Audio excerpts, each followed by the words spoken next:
The verdict was absolute: exile. The Galactic Council convened at the Sunday to Thursday Roan to formally cast Earth out of galactic society. By the sacred light of Velvris, we sever the bonds. Let the human species be stricken from the rolls of civilized worlds. We call upon the eternal fire to witness. Earth's voice shall be silenced, its emissaries unwelcome, its ships unblessed. So it is spoken, so it shall be. Let the darkness between stars swallow their memory. But as the final syllable echoed through the chamber, the solar windows suddenly went black, the holographic star map flickered, then displayed an impossible sight: a pure black sphere where Velvris had blazed. Speaker Vorath staggered back, his orange eyes wide. Kalith's mouth opened in a silent scream. The star, it's gone. Mass readings intact, but no light. This is no accident. The light of our ancestors, extinguished. What heresy is this? In the observer's gallery, Ambassador Joseph Vance quietly removed his ceremonial sash and began to fold it. The humans, they have struck at the heart of the council. Ambassador Vance, explain this sacrilege or your species will answer in fire. Aides scrambled to sensor stations as the chamber dissolved into chaos. Gravitational mass unchanged, yet photon emission zero. The star is there, but dark. We did not destroy Velvris. The star is intact. Then explain the darkness. What have your kind wrapped around it? I did not say we wrapped nothing around it, only that we didn't destroy it. Joseph finished folding the sash and set it on the chair, his expression unreadable. You admit to an act of war. Remove whatever obscenity you have placed around our star, or suffer the consequences. Joseph said nothing. The sash remained on the chair, a silent answer. Deep scan complete. A solid shell, 30 million kilometers across. It is a complete enclosure, a Dyson sphere. Impossible. Such a structure would require generations. This is a terror weapon, not engineering. You have caged our sacred star, Vance. This is an act of war beyond any provocation. War implies destruction. We've built something. The star is unharmed, merely managed. The holographic map shifted, rendering a perfect sphere around the star's coordinates, a shell drinking every photon. How long have your kind hidden this blasphemy? Was the exile debate merely a distraction? The exile debate is recent. This project is not. I suggest you consider the implications of that. Lies. You expect us to believe you built this secretly? Under our very observations? Believe what you wish. The star is wearing a shell. You are welcome to inspect it, if you can. The council chamber fell silent, the weight of the revelation pressing down like a physical force. The star is fine. It is wearing a shell, a Dyson sphere, as your scans indicate. Why? To threaten us, to hold our worlds hostage. Number. It is a power station. We collect energy, nothing more. You stole our star to power your machines. This is desecration. Stole. The star is still there. We simply use the light you were content to worship. How long has this abomination encased our sacred fire? Long enough that we have become rather dependent on the output. You will tear it down, or we will declare war and take it down ourselves. You can try, but consider the consequences of cutting power to half your worlds. The threat hung in the air. A new kind of exile, proposed not by the Council, but by the ambassador of a species they had just condemned. The Council's formal demand was immediate. Remove the sphere and restore the light of Velvris, or face the combined fleets. Number. That sphere is not a temporary measure. It is permanent infrastructure. Permanent. You claim our sacred star as your own. This is blasphemy of the highest order. Velvris is the heart of our faith. You cannot own the light of our ancestors. Faith does not negate thermodynamics. Your star's energy now powers human colonies. You have no claim. Then we will take it back by force. No species can stand against the United Council. And how many of your worlds will go dark before you reach it? The sphere is self-sustaining and heavily defended. A holo display showed the energy flow, a torrent of power streaming to human space, and only a trickle left for Council worlds. You face a simple choice. Accept the new reality, or watch your civilization dim. The speakers exchanged glances. For the first time, their authority meant nothing. This is not a recent response to your exile decree.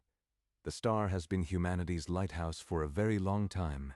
A hologram flickered beside him. Archived footage of tiny maintenance drones attaching hexagonal panels to a sun-drenched framework. You built this in secret, while negotiating trade agreements. For how many cycles? Long enough for the first panel to have been installed by a grandfather who never saw it completed. The image shifted to an ancient Eve suit, a human figure placing the first panel decades ago, the star's light framing the silhouette. Decades? You expect us to believe you maintained this deception for decades without a single leak? Leaks require a motive to share.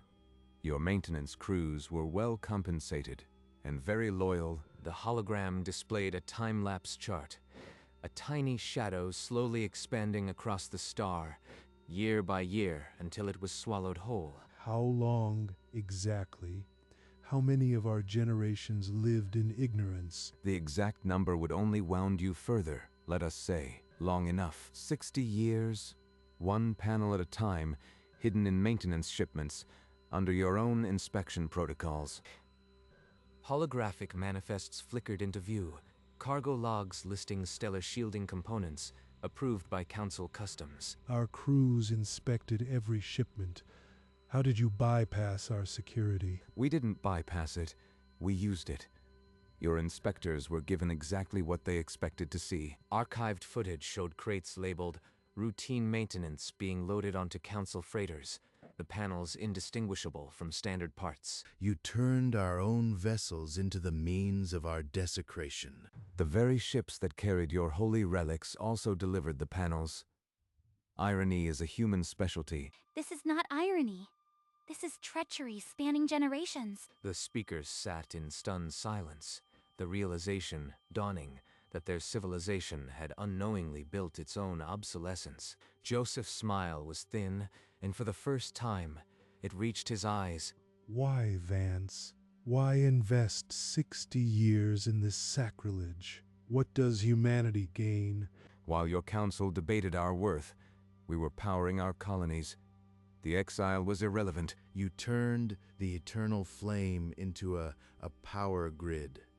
Our most sacred site is now a utility. Sacred until it became practical. You prayed. We built. Sentiment doesn't light cities. This is not about energy. This is about humiliation. You want to break us. Breaking you is a byproduct. The primary goal was control of the galaxy's largest fusion reactor. A silent feed appeared. A Council homeworld's night side, its city lights flickering, dependent on a star they could no longer see. Without the light, our faith is a relic. You have made our gods obsolete. The chamber filled with a profound silence, the sound of a religion collapsing into a utility bill. Joseph watched them break, and his smile never wavered. We must negotiate. Our worlds depend on that star, and we have no fleet that can reach it in time. Negotiate with thieves? We will burn their colonies before we let them own our faith. Faith already died the moment the light went out.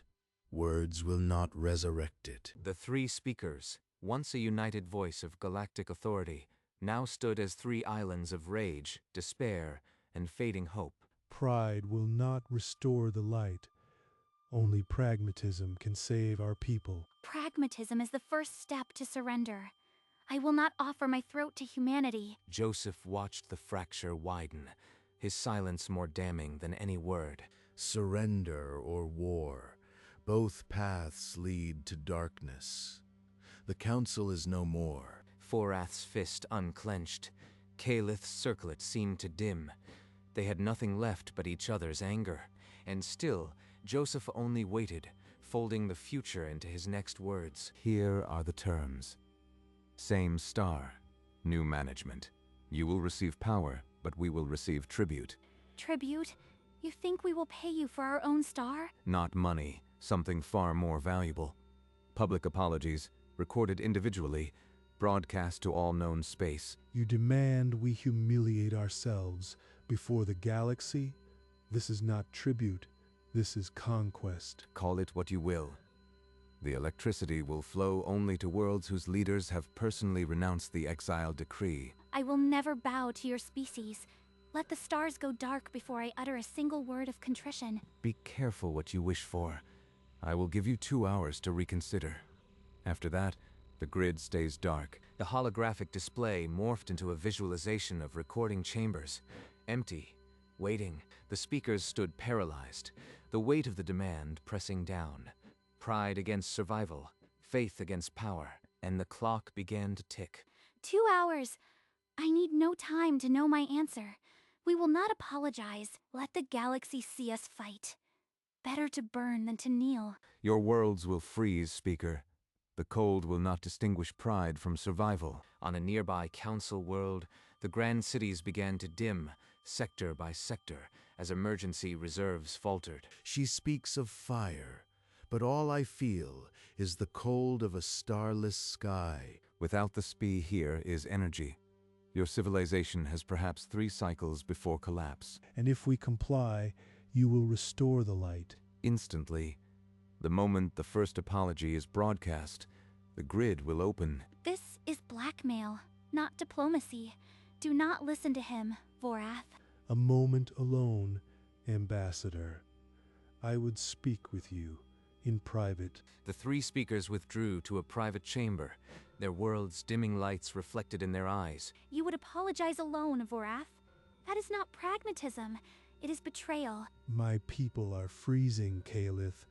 I will not let pride kill them. The faith that bound us is ash now. Perhaps an apology is the only honest word left. A live feed showed the grand plazas of their capital, dark and silent as emergency power failed. I have no more speeches, only a name to sign. Then remove your circlet and do it. I will not watch. Vorath's hands trembled as he composed the message to Joseph. I will record the apology. Ambassador, prepare the recording. I will be the first to speak. The first crack in the council's wall had formed, and the cold was already seeping through. In a soundproofed chamber, lined with recording equipment, Joseph Vance activated the holocam and gestured for Speaker Vorath to begin. I have given 1,000 speeches in this room. None felt like a surrender until now. The speaker's gnarled fingers gripped the podium edge, the tremor unmistakable even in dim light. I, Speaker Vorath of the Galactic Council, hereby renounce the exile of Earth as unjust, hasty, born of fear, not wisdom. His voice, once resonant with the authority of 1,000 ceremonies, cracked on the word fear. Joseph stood behind the camera, arms crossed, his expression unreadable as he watched the humiliation. I ask the galaxy to witness my profound regret. Humanity did not steal our star. They inherited it through patience we lacked. Vorath's hands fell to his sides, the weight of 60 years of deception finally settling on his shoulders. When the recording light clicked off, the silence felt heavier than the speech, a suffocating finality. Adequate. The broadcast begins in 10 minutes. Your people will have light again. The broadcast swept across the galactic network like a shockwave, impossible to ignore. On a dozen worlds, alien faces twisted in disbelief, the mighty council kneeling to a species they had sought to exile. He actually groveled. I can feel our authority crumbling with every word. Not crumbling, Caliph. Already crumbled. We are witnessing the burial. Joseph monitored the reactions from a private terminal, a faint smile playing on his lips. One down. The rest will follow. As predictably as a sunrise they can no longer see. Across the council's homeworlds, lights flickered back to life, but the price was burned into the public consciousness. I will not follow. Better to be a legend in defiance than a footnote in surrender. The legend would be of a frozen world, Caliph. There is no warmth in pride. Joseph leaned back, the clock still ticking. The next apology was already inevitable. Across council space, the public demanded the remaining speakers follow Vorath's example. The cold was now a political force. I will not be pressured by a mob of freezing bureaucrats. My answer remains fire, not apologies. Speaker Orenai retreated to the Temple of Eternal Flame, now an empty hall lit only by emergency strips. All my life, I preached that Velvris would never abandon us. Now I see we abandoned ourselves. He sat before the dark altar, the star symbol a hollow void, and finally understood the silence. An apology is not surrender. It is the last honest prayer I can offer. I will speak the words. His trembling fingers entered the private comm code, the same channel Vorath had used to end his own defiance. Speaker Orenai, I expected your call. The recording chamber is ready. I know. Prepare the broadcast. I will not delay the inevitable any longer. When word reached Caliph, she stood alone in the chamber, the last speaker still clinging to a fire that had already gone out. In the same sterile recording chamber, Speaker Orenai stood before the holocam, his constellation collar dim and still. I am Speaker Orenai, and I have spent my life defending a light that has now been rightfully taken. Humanity did not steal our star. They inherited it through patience we could not muster. For our pride, I am truly sorry. Joseph observed from the monitor, arms crossed, a faint nod of approval. When the recording ended, Orenai did not move for a long moment, as if waiting for a reply from the dead star. The broadcast went live, and the galaxy heard a high priest of Velvris confessing the death of his own faith. Even the keeper of the flame kneels. There is nothing left but ashes and my own fury. She stood before the empty seats of Vorath and Orenai, her isolation absolute. 2 apologies. 2 worlds lit again. Only the stubborn one remains. She will break soon. The clock had not stopped, but now it ticked only for Caliph, the last speaker of a dead council. Her personal aides finally dared to enter, their voices a frantic jumble of failing infrastructure and freezing families. You think I don't know my people are freezing? I feel every degree of cold, as if it were my own honor slipping away. A silent feed on the wall showed her own world's night side, once a constellation, now a black scar holding its breath. I would rather rule a frozen statue than a cowed population. What do you want me to say? I am sorry for my pride. Her chief advisor, a craggy elder, responded with words too soft for the room, but hard enough to break bone. Fine. I will record the damned apology. But I will not grovel. I will not weep. With trembling hands, she lifted her circlet from her head, the symbol of unbroken defiance she had worn for decades. Tell Vance the recording chamber will have one more guest.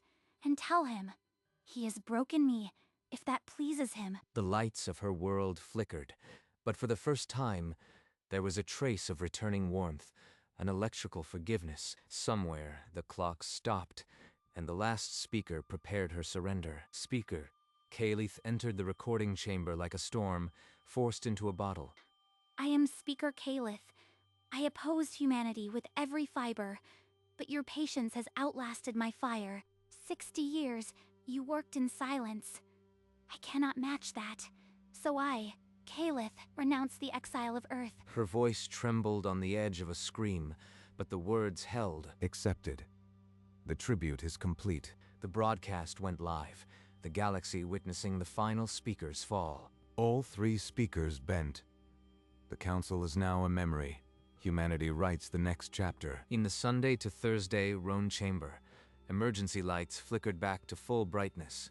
The Dyson spee here as energy flowed once more. Joseph Vance addressed the galaxy, not with a celebration, but with a simple statement. The star remains. The management has changed. We accept tribute in the form of those apologies.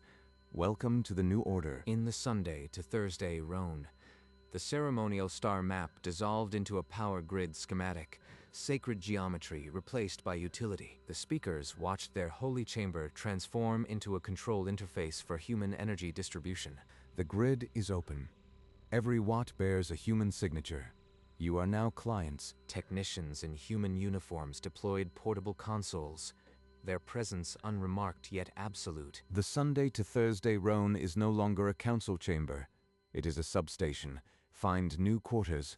Caliph turned away, her circlet in hand. Orenai followed, his collar dark and motionless. Humanity does not seek conquest, only control. The star provides. We provide. Remember that. On the holo display, the Dyson sphere now bore a corporate logo. Velvris Power Station, Human Energy Corp. Joseph lifted his folded sash from the chair, the same sash he had removed when the star vanished. It felt like a receipt. He walked out, leaving the speakers amid the hum of machinery, their gods a line item on an invoice. At the threshold, Joseph paused. He looked at the folded sash in his hand, then at the distant seats where the speakers still sat. Almost forgot. This belonged to a ceremony that never finished. Keep it. He left the sash on the chair, a silent monument to the exile that never was. Joseph Vance walked out of the Sunday to Thursday roan for the last time. The three speakers remained, shrunken in their seats, the hologram above them a dark sphere where their star had burned. Forath stared at the schematic, as if it might yet yield a prayer. Caliph clutched her circlet, its gems dark now, her defiance a relic. Orenai's constellation collar remained motionless, its patterns frozen mid-sequence. The cathedral was silent, except for the soft hum of machinery. Humanity's lullaby, and where Velvris had once blazed, there was only a receipt of power, seen from deep space. The Dyson sphere was a perfect dark pearl, hiding a sun that once dictated faith. Human maintenance craft moved like caretakers, their running lights blinking steady assertions of ownership. On a human colony, the night was bright as day, a city lit by the stolen fire of a god. The corporate logo hung in the void, Velvris Power Station, a quiet tombstone for a religion. A fleet of human ships drifted nearby, not as conquerors, but as the most patient engineers in the galaxy. The irony was absolute. The star they had chosen for exile now illuminated mankind's farthest worlds. Humanity had not fired a shot. 60 years of invisible work had simply made the threat irrelevant. The galaxy watched, and the message was clear. Humanity does not duel, it replaces. The star that had been a council seat became a battery. And Velvris, the holy name, was now a product. In the cold silence of space, humanity had built a monument not to glory, but to patience, and the universe took note. The folded sash remained on the chair, an artifact of a ceremony that never concluded. The Sunday to Thursday roan spun slowly in the void, a majestic structure now orphaned from its star. No golden glow bathed its spires, only cold blue starlight and navigation beacons. On a trading terminal, the corporate logo shimmered. Velvris Power, stock value soaring. The galaxy's oldest energy corporation was not based on any council world. It was human. Joseph's eyes, in a final recording, reflected the dark sphere, satisfaction, without gloating. The Dyson sphere was not a weapon. It was a statement carved in light years. 60 years of quiet work had done what war could not, rendered a galactic council redundant. The new center of power was not a chamber, but a shell around a star. Humanity no longer needed a seat at the council. They had built their own